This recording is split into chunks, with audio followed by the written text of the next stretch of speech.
helps anyone he can without asking for anything in return, yet fate seems. Our MC Kuroda Issei is an ordinary guy who lives by one stubborn rule, which is to always do good no matter what. He helps anyone he can without asking for anything in return, yet fate seems personally offended by his kindness. Every good deed somehow flips into disaster, leaving him on the wrong end of the rope. When he gives all his money to a homeless man, he is rewarded with insults and a perfectly timed bird poop dropping from the sky. When he helps an elderly woman, she panics, labels him a thug, and turns an entire crowd against him. Kuroda barely escapes being lynched, believing the nightmare is finally over. However, it isn't. A pot of flower base sent from heaven directly hit his head, and the same old lady tracks him down and beats him to death with her cane, ending his pitiful life. Kuroda's entire life is left with regrets as he takes his last breath because all he wanted to do was help. By the time Kuroda opens his eyes, he sees himself at the afterlife's gate, where he meets Angel Gabriel. Gabriel tells Kuroda that he is there to tell him where he will be headed next, and to his greatest surprise, Gabriel tells him that his next destination is hell. Kuroda screams out in pain and frustration as he bangs the floor, asking why he spent his whole life doing good only to be rewarded with hell. It then dawns on Gabriel that Kuroda is saying the truth, and some things are not adding up. He immediately decides to look into the matter and he whips out a scale. This is when he figured out that there had been a design flaw because Kuroda's karma was actually inverted.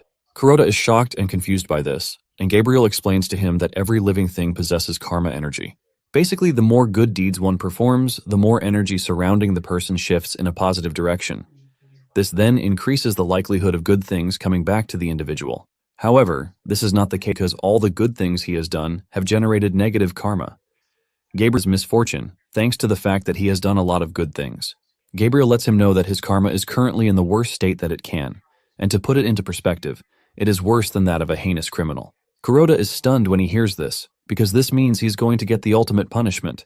Gabriel confirms this, saying he is destined to suffer eternal agony in hell, but then he tells him not to worry because he never abandons those who are under his protection. Being the nice angel that he is, Gabriel assures Kuroda that he is going to find a solution for him. Gabriel then shows him the worlds of the universe, and one of them exists on Earth. In addition, he can't bring back the dead on Earth, which leaves him with just one option, and that is sending him to a totally different world. To help his case, Gabriel tells him that he is going to help him find a world where someone like him exists. He takes a quick search, and Gabriel picks a world with multidimensional magic.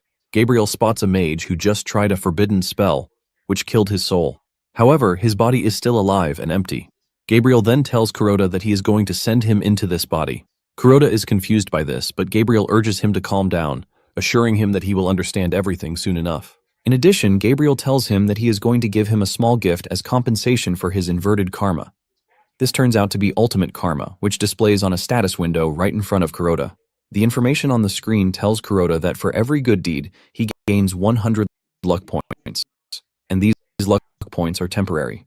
Gabriel then instructs Kuroda to find the white mage because the magic earth.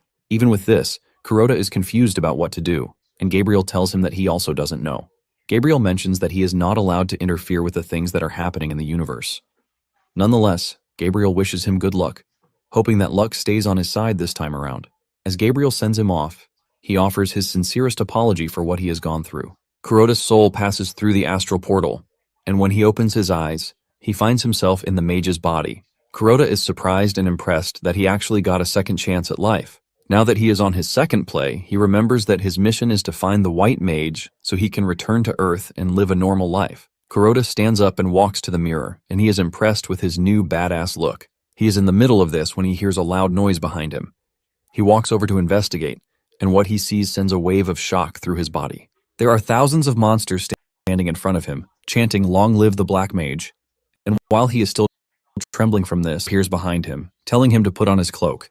The goblin then tells the monsters to cheer for the strongest man in history, who has never performed a good deed in his entire life.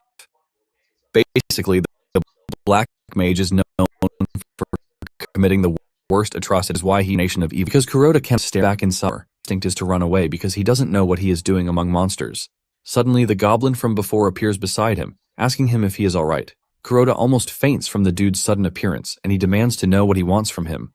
The goblin then introduces himself as Grut, telling Kuroda that he is his new advisor, whom he appointed just yesterday. Kuroda immediately asks him to tell him why there are hundreds of monsters in front of his castle. Grut then replies with a smile, telling Kuroda that they are there because he was the one who ordered them to gather. Apparently, the Black Mage was planning on attacking the surrounding villages, which is why he summoned his army. Kuroda freaks out when he hears this, and he tells Grut to cancel everything he has said before. Grut is shocked and confused when he hears this.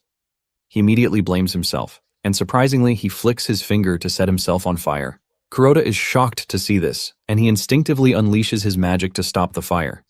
The moment he does this, the status window informs him that the ultimate karma has been activated. Grut continues acting weird as he goes down on his knees, asking Kuroda to forgive him and grant him the mercy of death. Kuroda is confused by this, and Grut continues by saying everything was his mistake. However, he has no interest in ending up like the previous advisors, whose souls' screams still echo within the castle. Confused, Kuroda asks Grut what he means by this, and Grut points to the wall. Kuroda turns around to see hundreds of heads on the wall, leaving him to scream out, demanding to know what exactly it is that he is looking at. He walks up to the wall with so much disgust that he starts wondering what they all did to deserve such gruesome deaths. He looks closely to see that there are name tiles on the wall and the reason for their deaths. There is one who served as the king's advisor for 6 days, and he was executed for being late. There is another who served as the king's advisor for 13 days, and he was gruesomely eliminated for trying to flee the castle. One even served for just 31 minutes and was killed just for spitting. Kuroda is stunned to see how evil his former self is, and he has no intention of harming him. Because of this, Kuroda tells Grut that he has appointed him as his lifelong advisor. Grut is shocked to hear this, and he thanks Kuroda for the appointment. Kuroda then tells him that he has some questions for him, and no matter how strange they seem, he wants Grut to answer everything properly. The first question Kuroda asks him is who he is, and Grut replies that he is the greatest Black Mage in the universe. Kuroda then demands to know his name, and Grut replies that his name is the Black Mage. Kuroda also asks Grut where they are. When Grut hears this, he believes that Kuroda is asking him all these questions to test his knowledge as his advisor. Grut then tells Kuroda that they are currently in his castle, which is an impregnable fortress that rules over the southern lands.